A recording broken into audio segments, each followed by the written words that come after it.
Welcome. This is James Corbett of the Corbett Report with your EyeOpener report for BoilingFrogsPost.com.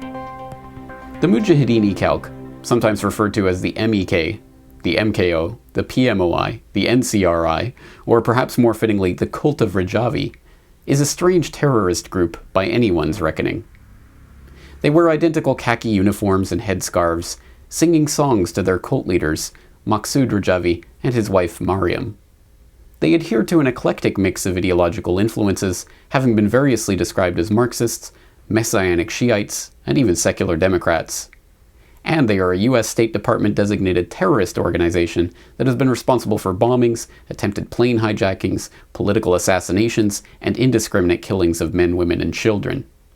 But this is not your average terror group. These are not like the blue jeans wearing, cash paying, Constitution loving, third-party candidate supporting, picture-taking terrorists that the Department of Fatherland Security have been warning the American public about for years now. These are not the 3-year-old boys in wheelchairs that the upstanding men and women of the TSA have been patting down as potential bomb-wearing suicide jihadis since 9/11. No. These are the kind of terrorists that the Afghan Mujahedin were back when they were the freedom fighters fighting the Ruskies in the 80s, before they became the Taliban of today. These are the kinds of terrorists like Saddam Hussein was when he was our man in the Middle East, gassing his Kurdish population with US-supplied weapons, before he refused to disarm his non-existent stockpile for Bush and Blair. These are our kind of terrorists. Secretary Ridge, I just want to define for our viewers what this is. This is a group called MEK, and as we understand it, they're people who are committed to a secular, democratic, and non-nuclear Iran. They sound important to Iran's future. So, again, to you and to those in the camp, there are many voices and many strong advocates for you around the world. They hear your cry for freedom, and they are with you. So, too, Ms. Rajavi, the world must support such a courageous patriot and freedom fighter. And for an immediate thing, we must take off the list of terrorist organizations a group that is devoted to restoring freedom to Iran. They are not a terrorist organization. They have their own Bill of Rights, which is an extraordinary thing under the leadership of Madam Rajavi, and we appreciate what she has done greatly.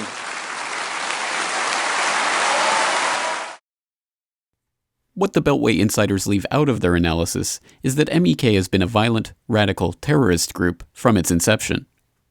The group was involved in violence in the 1970s that included the murder of several Americans. The group supported the taking of American hostages in Tehran in 1980. They fled to Iraq during the Iran-Iraq War in the 1980s and were given protection by Saddam Hussein in return for help in attacking Iranian targets and brutally suppressing a Kurdish uprising. In 1991, at the height of the First Gulf War, Saddam found a new use for Rajavi. He ordered the MEK to help put down the uprising of the Iraqi Kurds with maximum force.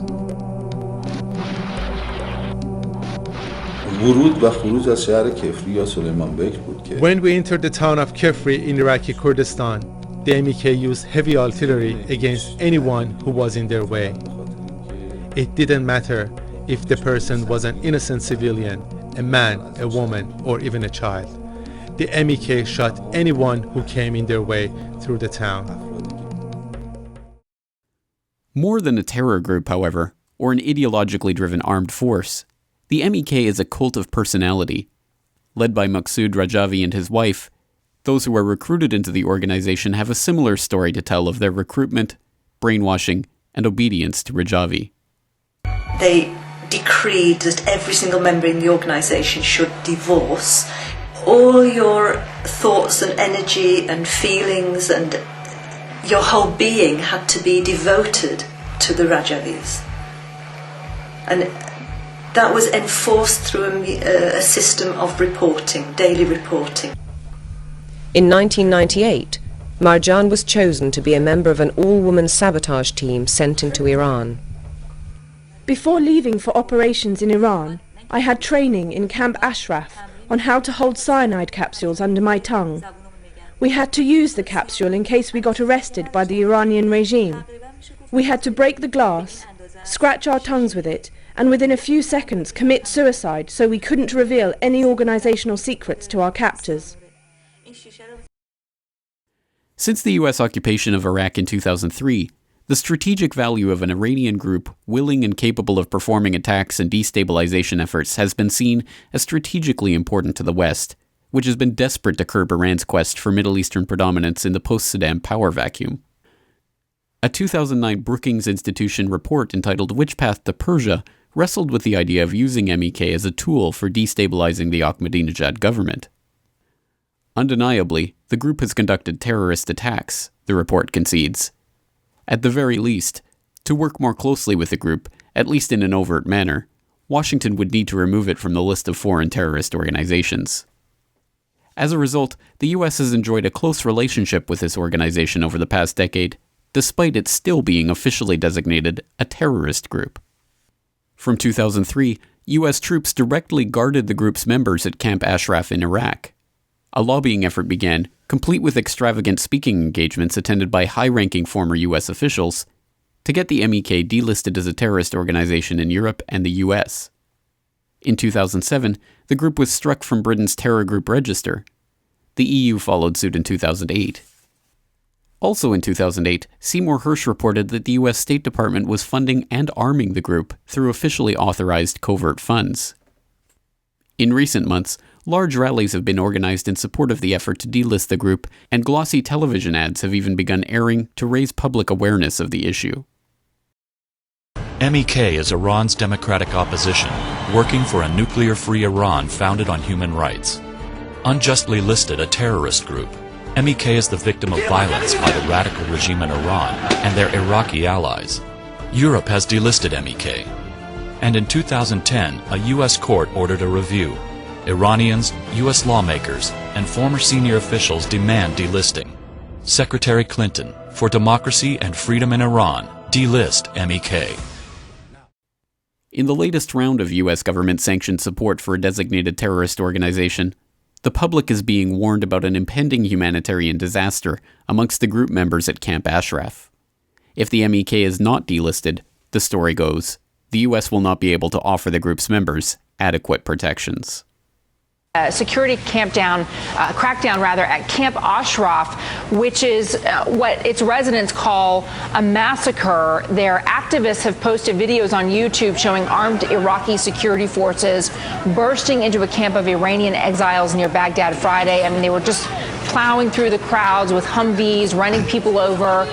And the exiles say 35 innocent people were killed in these clashes, including women. Our NBC team asked Defense Secretary Robert Gates about it while he was in Iraq, and here's what he said. I urge the Iraqi government to show restraint and live up to their commitments to treat the residents of Ashraf in accordance with Iraqi law and their international obligations. Intriguingly, though, more reports have surfaced in recent months linking the group to bombings inside Iran. The bombings of Israeli targets in New Delhi and Bangkok earlier this year, which Israel immediately blamed on Iran, and even the assassinations of Iranian scientists that have been plaguing Iran's nuclear program in recent years. Earlier today, I had the chance to talk to veteran investigative journalist Pepe Escobar about the MEK and their real place in the ongoing war of terror against Iran. Well, essentially, they're a bunch of nutcases. Iranians themselves, they never paid much attention to the MEK. First of all, because they were based in Iraq, right? In Iraq during Saddam. So they knew that their only agenda was to subvert what was going on inside Iran, and even going against the civilian population in Iran. So they never got support in Iran, even from leftists or the formerly exterminated Communist Party that today in Iran, or intellectuals, or later on the Google generation. And in Iraq, they had a sanctuary during Saddam because, of course, they were serving Saddam's agenda of trying to destabilize the Islamic Republic. This since the beginning of the Islamic Republic in 79.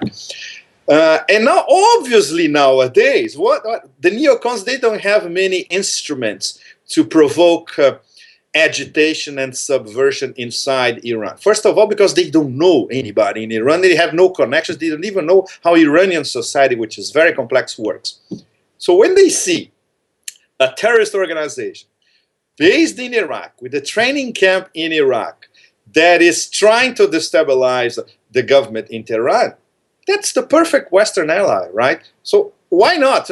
You are a terrorist only if, when you're not our bastard, you are a terrorist. When you become useful to us, you automatically are declassified as terrorists and become our bastard. It's been working like this for decades. Everybody knows that. So the hypocrisy is galactic, I would say. Regardless of the particular moves in the run-up to the delisting of the MEK as a terror organization, and despite the faux drama about the so-called massacre that the lapdog media is hyperventilating about this week, this is really a story about hubris. The hubris of a political elite who think that they are still living in a dinosaur media environment, a pre-internet age where people have no other access to information than what is being told to them that day by their newspaper or by Walter Cronkite. In this former paradigm, the rolling out of an agenda was so much easier for the establishment. Almost like a soap opera, all they had to do was set the scene, establish the villain, show us who the good guys were, and get us to root for them. They'd do the rest. In this day and age, what is happening now is perfectly transparent, and when aging, out-of-touch neocons go to bat for insane terror cults to try to get them delisted, we can see right through them. The MEK is just another tool in the West's arsenal to wield against the villain of the month. As long as they are useful in bombing, attacking, and otherwise causing carnage in Iran, the West will be happy to use them as pawns in their chess game. They will be given a full court press, and the people will be made to know that these are the good guys. As soon as they have outlived their usefulness, they will be dropped in the trash, like yesterday's newspaper. In this new internet-enabled paradigm, though, the game has changed, whether the political establishment knows it or not. Oh, they can still delist MEK and build them up in the dinosaur media as crusaders of freedom, and they probably will. But this time, we won't be buying it. It's all part of the United States should not just be on your side, the United States should be enthusiastically on your side. You support what we support. This video is brought to you by the subscribers of BoilingFrogsPost.com. For more information on this and other topics, please go to BoilingFrogsPost.com. For more information and commentary from James Corbett, please go to CorbettReport.com.